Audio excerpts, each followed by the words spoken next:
these are our apuntes for Unidad 5, Lección 2 for Spanish 2. Today we're going to be learning about double object pronouns. First question is, what are object pronouns? We've done these before. These are our DOPs that we did before. We're just going to be looking at DOPs and IOPs together. So first bullet point, direct and indirect object pronouns replace nouns. In English, they're words like me, you, it, us, them, him, her. 2 or 4, me, you, him, her, them, or us would be our indirect object pronouns. So that is our first question, just refreshing our memory about me, te, lo, la, nos, los, las. Remember that lo and la is for it when it's used before a verb. Los and las is for them, like lo tengo, I have it. Los necesito, I need them. For indirect object pronouns would be something like te gusta, it's pleasing to you or you like it. Pásamelo, pass it to me. Me, pass it to me. All right, next question we have, where are double object pronouns placed? So when we have 2 of them, would we have something like I give it to her? It and her are double objects, and then pronouns would be placed like taco with it, or her with, instead of saying Maria or something. So next bullet point, DOPs and IOPs, direct object pronouns and indirect object pronouns, both appear before a single conjugated verb. So take a look at this sentence in red here. Ella me lo dio. She gave it to me. This would be if the sentence was ella me dio el dinero. She gave me the money. We can turn it into she gave it to me. Notice how dinero is not in the red sentence because it turned into lo. Now the order is totally different than English. In English we'd say she gave it to me. In Spanish we're literally saying she to me, it she gave. So like backwards compared to English, or English is backwards compared to Spanish. This translates to she gave it to me, or she gave me the money. So that's where we place double object pronouns, in front of the verb.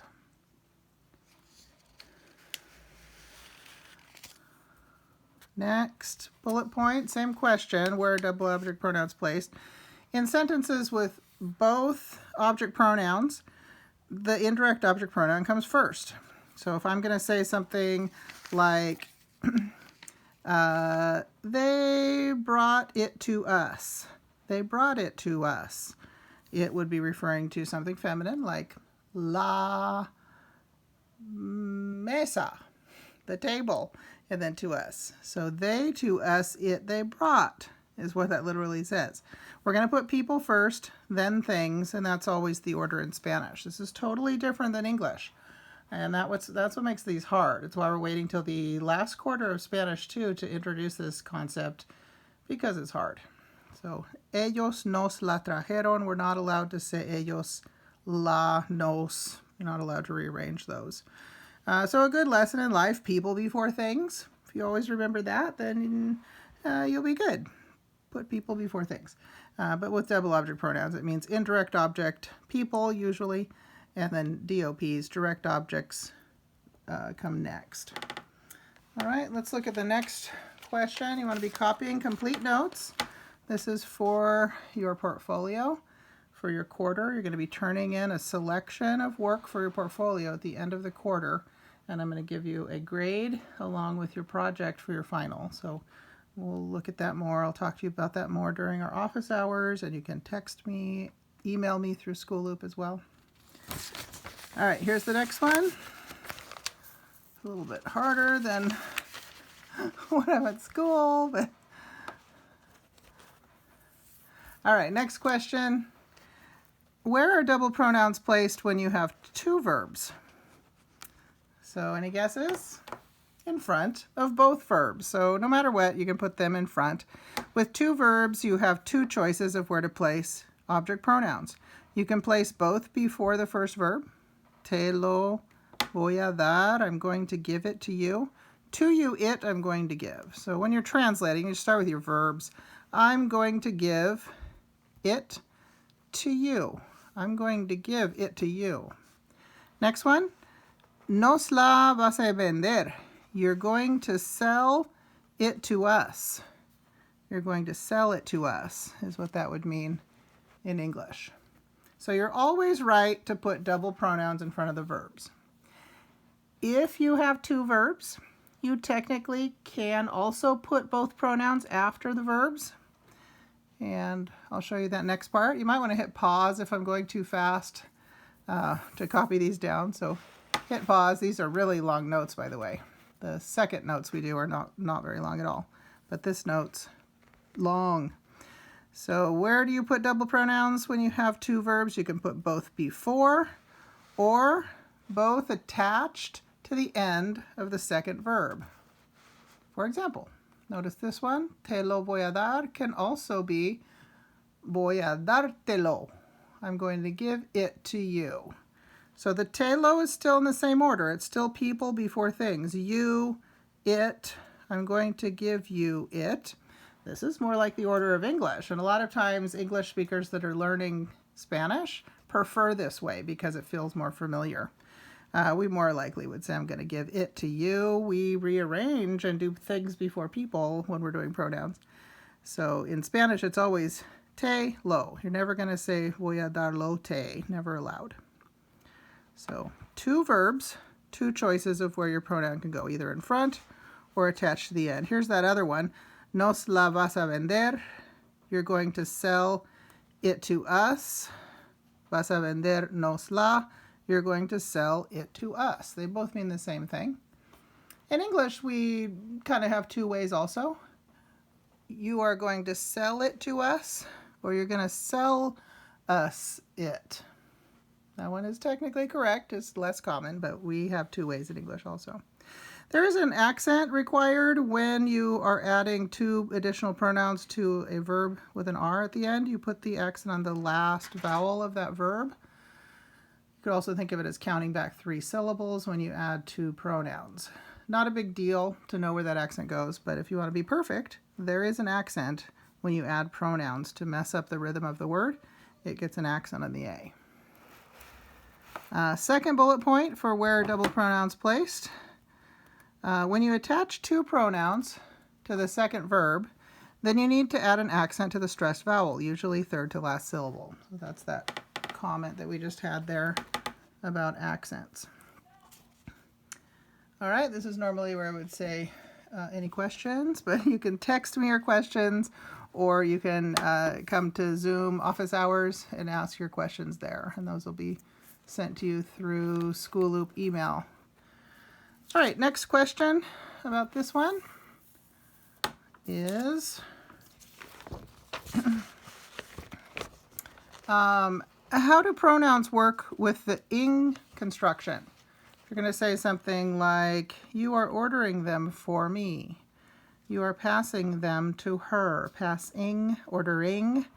You're going to treat ing verbs as two verbs. Even though technically estás pidiendo and things like that, this is a verb and a half, because this one isn't considered a verb. It's considered a participle. It's part of a verb. It can't stand alone in a sentence. I can't say yo pidiendo.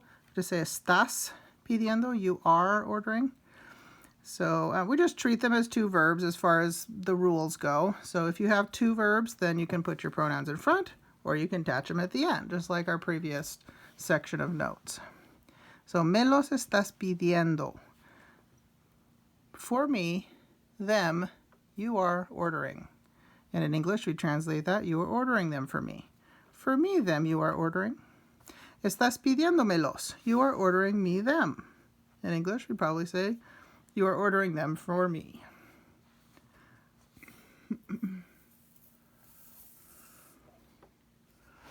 All right, if I'm going too fast, again, hit pause so you can copy these down completely. You want good notes. Next question is, I'll just cover that for now.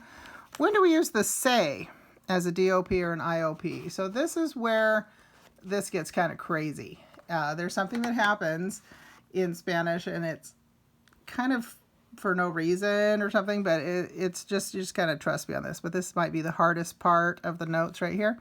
When do we use say as a DOP?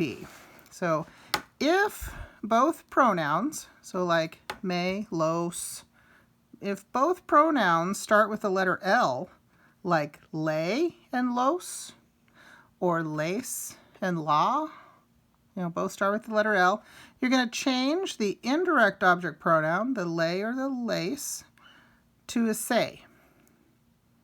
Say is usually a reflexive pronoun, but in this case it's going to be used in place of that. And here's the reason why.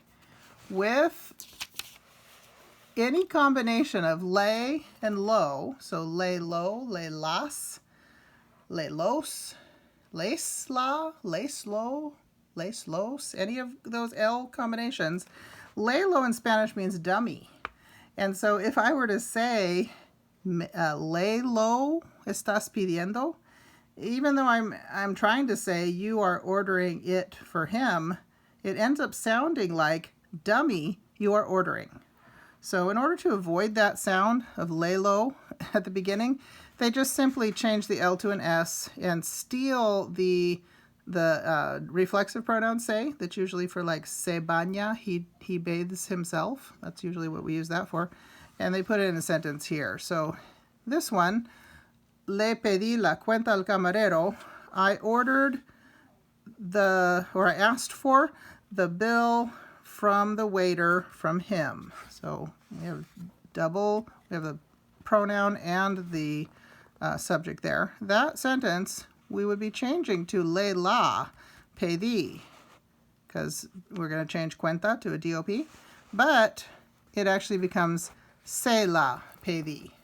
Se la pedí. I asked him for it. So that's the crazy part. So basically, if you ever hear yourself saying le lo in your sentence, there should be a le lo alarm. A dummy alarm should go off in your head. Le lo, le lo, le lo. Uh-oh, not allowed to say that because it sounds exactly like the word dummy. And I don't want to say dummy I ordered. I want to say I ordered it for him, or I asked him for it, actually is what that means. So that should have been le la pedí, but le la sounds like a girl dummy, feminine form of lelo, and so they changed the le to say. So it's not really for any other reason than that. So the le becomes a say with any combination of le lo, le la, les lo, les la, and also le los, le las, les los, and les las. So any combination thereof. Here's another one. Same idea. ¿Les puedes llevar el té a esa mujer? Can you bring the tea to that? Or actually the plural. Esas mujeres. Can you bring the tea to those women, to them? So that would be les lo puedes llevar. If I were changing it to DOPs and taking out women, I would be saying les lo. But les lo would be sounding too much like dumsy. Kind of like dummy, but dumsy, and it's close enough, so they changed the les to say. Se lo puedes llevar, or because I've got two verbs there, I can also say puedes llevárselo. Puedes llevárselo. If you occasionally hear screaming in the background, it's because we have a puppy, and she's in the bedroom, so she doesn't make a lot of noise and jump on the table and steal the notes and stuff like that. Currently, my cat is right next to me on the table. Maybe I'll show you him when we're all done. All right, we're almost done. I told you these were long notes. The last section is an example section. Again, if I'm going too fast, pause. If you have different color pens, would be great to take multiple colored pens. You can also underline or go over the say and things like that 2 or 3 times to make bold to see differences as well. Make sure you're setting it up Cornell note style. All right, last section. Last question, last section. Can you use double pronouns in sentences? Here comes Sadie. I'm still videoing. Sadie's the puppy. Can you use double pronouns in sentences? So first question, or not a question, but taking out pizza is what we're going to do here. Te voy a dar la pizza. I'm going to give you the pizza. I want to turn that into, I'm going to give it to you. In Spanish, it would be to you, it, take out pizza, put it right there. I'm going to give. So we're going to do people, to you, things, it, the pizza, then comes your verbs. And remember, if I have two verbs, I technically have two different correct answers. So one is the way I was just showing you. Te la voy a dar. I'm going to give it to you. Literally, to you, it, I'm going to give. So it's definitely not English, but we already know that it's not English, it's Spanish. And then here's the other way. Why don't you think if you can think of what it would be before I show you. So te la voy a dar would be voy a dar. Keep the te la in the same order because people before things. Voy a darte la. And if you want to be perfect, you're going to put an accent on the vowel that has the R at the end of the verb. In this case, the only vowel, because dar is one syllable. Voy a darte la. I'm going to give it to you. Here's another one. Vamos a servir el pollo a él. We're going to serve the chicken to him. And we're going to change this into pronouns. So D-O-P, I-O-P. Vamos a servirlo, le.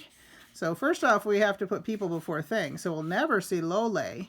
But even if we reverse these, are we going to see lelo? Lelo, lelo, lelo. Oh, lelo alert. This is what it should be. Se lo vamos a servir. We're going to serve it, referring to chicken, to him. And this used to be le, but you're not allowed to have lelo in a sentence. So when that happens, whenever you see dummy or dumsy or dumsies, change your le to say, and you're good. It's not a reflexive pronoun there. It's just stealing a reflexive pronoun so that we don't have the sound of lelo. Let's try another one. Oops, yeah, there's two verbs, so two possible ways. Vamos a servírselo is the other way. This is tricky stuff, isn't it? Hopefully your head hasn't exploded yet. So keep, if you need to, watch it again.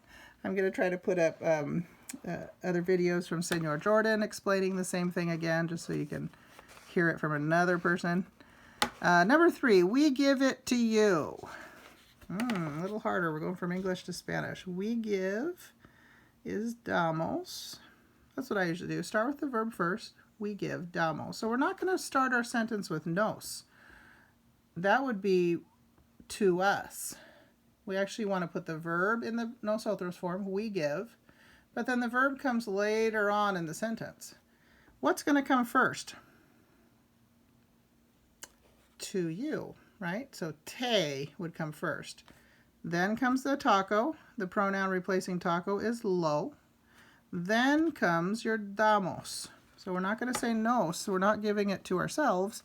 We're giving it to you. Te lo damos. Tricky, huh? You can do this, though. Next one. You give them to her. All right, so you give. Are we going to start that sentence with te? No. You give is my verb, and the order is verb at the end. So you give is das. Them is referring to napkins, so las servilletas would become las. And then le would be her. What comes first, her or napkins? It should be people before things. So le comes first, then comes las. But le las, le las, le las, le las. Yeah, that means girl dummies. So we want to avoid that. And how do we do that? By changing your le to say. Is that what you got? Se las das. Pretty short. Look how long it was before. You give them to her. You give the napkins to her. Se las das. You give them to her. All right, let's look at another one. Let's see if you can do this before I show it to you. I serve the flan. El flan, by the way. Flan is a caramelized custard. Some people like it. Some people think it's gross because it has a weird wiggle like Jello or something, but I like it, especially if it's homemade by somebody's grandma. Flan, el flan. So I serve is sirvo, but that's going to come at the end. I'm not going to put that first. What am I going to put first? People before things. All right, go ahead and write what you think it would be. And then I will show you the answer. So to you, it, el flan is turning into lo. sirvo, I serve. To you it I serve. We should have te lo sirvo. Te lo sirvo. I serve it to you. To you it I serve. In English, we read that straight backwards. Sirvo, I serve it to you. All right. Hey, we've come to the end of our notes.